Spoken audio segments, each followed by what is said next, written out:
아직까지 이로 인한 부작용 등 의료적인 피해는 조사된 게 없습니다. MBC 뉴스 고재민입니다.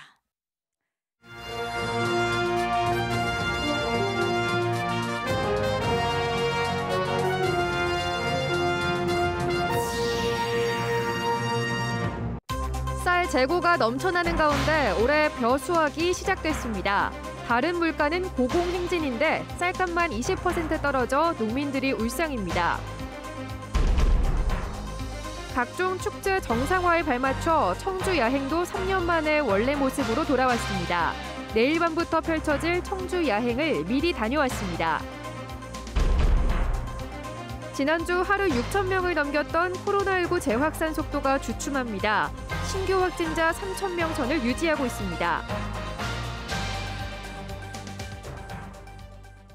시청자 여러분 안녕하십니까? 계속해서 충북 소식입니다. 어느덧 수확의 계절이죠. 햅쌀 수확도 시작됐는데 태풍이나 집중호우 같은 피해가 덜해 작황은 좋은 편이지만 농민들의 표정은 밝지 않습니다. 김영일 기자가 취재했습니다. 햇살이 아직 뜨거운 들녘에 먼저 가을이 찾아왔습니다. 누렇게 익은 벼이삭이 고개를 숙였고 가을 거지에 나선 농부는 첫 수확의 기쁨을 맛봅니다. 그런데 정작 농부의 표정은 그리 밝지가 않습니다.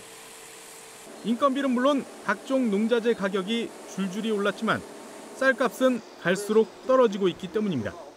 쌀값이 워낙 폭락되는 바람에 지금 햅쌀 같은 것도 워낙 폭락돼가지고 지금 거의 거래가 안 이루어진다는 소문을 들었어요. 그래갖고 지금 어떻게 될지 모르겠어요, 올해.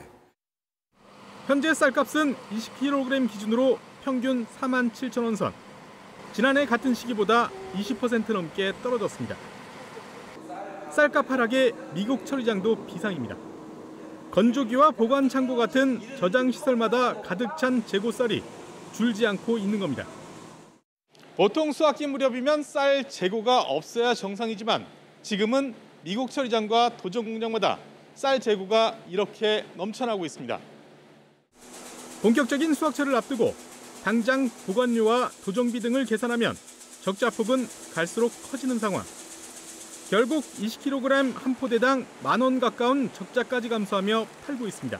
올해 2022년 햅쌀을 싸야지만 되기 때문에 이거를 어떻게 하든지 빨리 저희들이 처분을 하려고 싸게라도 시장에 내놓는 현실입니다.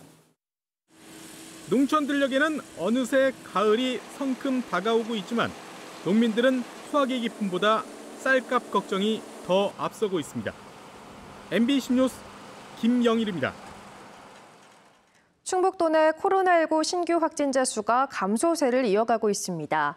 어제 하루 동안 추가된 감염자는 3,405명으로 전날보다 800여 명 줄어 이틀 연속 3,000명대를 유지했습니다. 확진자 한 사람의 전파 위험도를 나타내는 감염 재생산 지수는 어제보다 더 하락해 이틀 연속 기준치 2를 밑돌았습니다. 70대와 80대 확진자가 숨지면서 충북 누적 사망자는 800명, 누적 확진자는 70만 5,964명을 기록했습니다. 지난 2020년 광화문 집회 참석 사실을 숨기고 자진검사 행정명령을 어긴 당시 70대 확진자에 대해 주변 연쇄확진에 따른 손해배상 책임은 없다는 법원의 판결이 나왔습니다. 청주지법 민사 7단도 김용 부장판사는 청주시가 광화문 집회 참석 사실을 숨긴 김모 씨를 상대로 낸 구상권 청구 소송에서 형사의 민사까지 이중 처벌은 과도하고 감염 확산에 의도가 있었다고 보기도 어렵다며 원고의 청구를 기각했습니다. 앞서 청주시는 가족과 직원 등 주변 7명을 감염시킨 책임을 물어 김 씨에게 5,200여만 원의 구상권을 청구했습니다. 김 씨는 앞선 형사재판에서 감염병 예방법 위반 혐의로 벌금 300만 원을 선고받았습니다.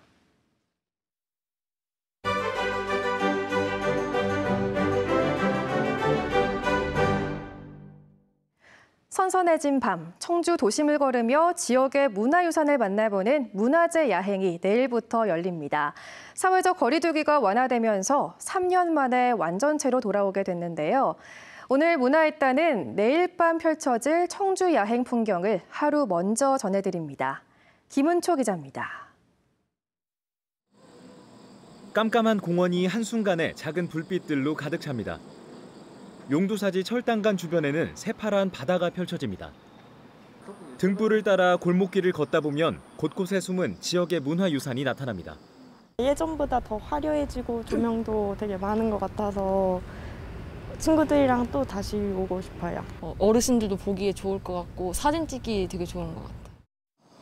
청주에서 가장 오래된 목조 건물 망선루와 900살 넘은 은행나무 등 문화재와 함께 낙화장, 대목장 등 무형 문화재도 선보입니다. 거리 무대에서 뮤지컬을 선보일 공연팀도 막바지 연습에 한창입니다. 홍수를 막았다는 용두사지 철당간의 전설을 한 편의 이야기로 풀어냈습니다. 예전에 여기 청주에는 매년 큰 물난리가 났었지. 하지만 여기 이 자리가 물막이 자리라. 물막이 자리라. 이곳에 단간을 세워두면 단간이 도치되어 더 이상 홍수가 나지 않게 되는 걸 부처님이 알려주신 게지. 관객들한테 호응을 많이 받아야 되잖아요. 그래야지 배우들도 힘이 나고 막 그러잖아요. 그래서 코로나 극복의 메시지도 담고 노래에 그랬기 때문에 관객들이 이렇게 즐거워해 주시고 흥겨워해 주시면 감사할 것 같습니다. 지난 2년간은 비대면 중심으로 진행됐지만 사회적 거리두기가 완화하면서 올해는 시민들이 현장에서 즐길 수 있는 프로그램도 지난해보다 2배 가까이 늘었습니다. 한복 거리와 연계한 체험 프로그램 등과 함께 각종 미션에 따른 기념품도 주어집니다. 온라인 중심으로 진행하다 보니까 사실 시민분들이 역사의 현장을 이제 영상으로만 만나보는 데는 좀 한계가 있었거든요. 근데 이렇게 현장에서 펼쳐지는 올해 야행이 준비된 만큼 많이 오셔서 이제 어떤 역사의 현장을 함께 경험하시고 가셨으면 좋겠습니다. 지역의 역사와 늦여름밤의 정취를 즐길 수 있는 청주 문화재 야행은 내일부터 이틀간 밤 11시까지 이어집니다. MBC 뉴스 김은초입니다. 부동산 경기가 침체 국면에 접어든 가운데 정부의 8.16 부동산 대책 이후 충북에서는 처음으로 서한이 오늘 견본주택을 열고 분양에 나섭니다. 오송 바이오폴리스 지구에 조성되는 노블리스 아파트 평균 분양가는 3.3제곱미터당 993만 6천 원으로 전용 면적 101제곱미터에서 182제곱미터까지 모두 1,113대 규모로 건설됩니다. 지역 부동산 업계는 지난 6월 청주시 복명동 SK뷰자이가 평균 20.2대 1의 분양 경쟁률을 기록했지만 부동산 규제와 위축된 부동산 매수 심리가 청약 시장 분위기에 어떤 영향을 미칠지 관심을 모으고 있습니다. 오늘 새벽 1시쯤 제천시 왕암동 일반산업단지 내 금속 기계부품 제조 공장에서 불이 나 1시간 반 만에 진화됐습니다. 이 불로 공장 건물 한 동이 불에 타 소방서 추산 1억 6천여만 원의 재산 피해가 발생했습니다. 당시 공장에는 작업 중이던 직원 20여 명이 있었지만 모두 대피해 인명피해는 없었습니다. 소방당국은 기계 설비가 과열돼 불이 난 것으로 보고 정확한 화재 원인을 조사하고 있습니다. 술을 마신 뒤 차를 몰다 새벽 근무 중이던 환경미화원을 치고 달아난 뺑소니 운전자가 경찰에 붙잡혔습니다. 청주 상당 경찰서는 지난 11일 새벽 5시쯤 청주시 산남동의 한 도로에서 서원구청 소속 50대 환경미화원을 치고 달아난 20대 남성을 음주운전과 도주치상 혐의로 입건했습니다. 사고 직후 머리를 다쳐 쓰러진 미화원은 동료 직원에게 발견돼 현재까지 병원에서 치료를 받고 있습니다. 사고 이틀 만에 검거된 피의자는 술을 마신 게 들통날까 봐 도주했다고 진술한 것으로 전해졌습니다. 오늘 낮 2시쯤 영동군 양강면의 한 농로에서 승용차와 우편 배달 오토바이가 충돌해 50대 집배원이 숨졌습니다. 경찰은 승용차가 농로로 진입하는 과정에서 주행 중이던 오토바이를 발견하지 못해 사고가 난 것으로 보고 정확한 경위를 조사하고 있습니다. 충주 도심과 서충주를 잇는 시내버스 노선이 증편됩니다. 충주시는 다음 달부터 충주 도심과 서충주 신도시를 오가는 111번 등의 운행 횟수를 현행 하루 33회에서 40회로 7회 늘립니다. 한국교통대와 충주 공용버스터미널 구간을 왕복하는 999번 버스도 오는 29일부터 하루 2차례인 신현수동까지 연장 운행을 한 차례 더 늘립니다. 2027년 하계 세계대학 경기대회 개최지 선정을 위한 마지막 평가가 31일까지 실시됩니다. 국제대학스포츠연맹 집행부로 구성된 평가단은 충청권 주요 경기장을 둘러보며 유치 준비 상황을 점검하고 지난달 기술점검 실사단의 점검 사항도 확인할 방침입니다.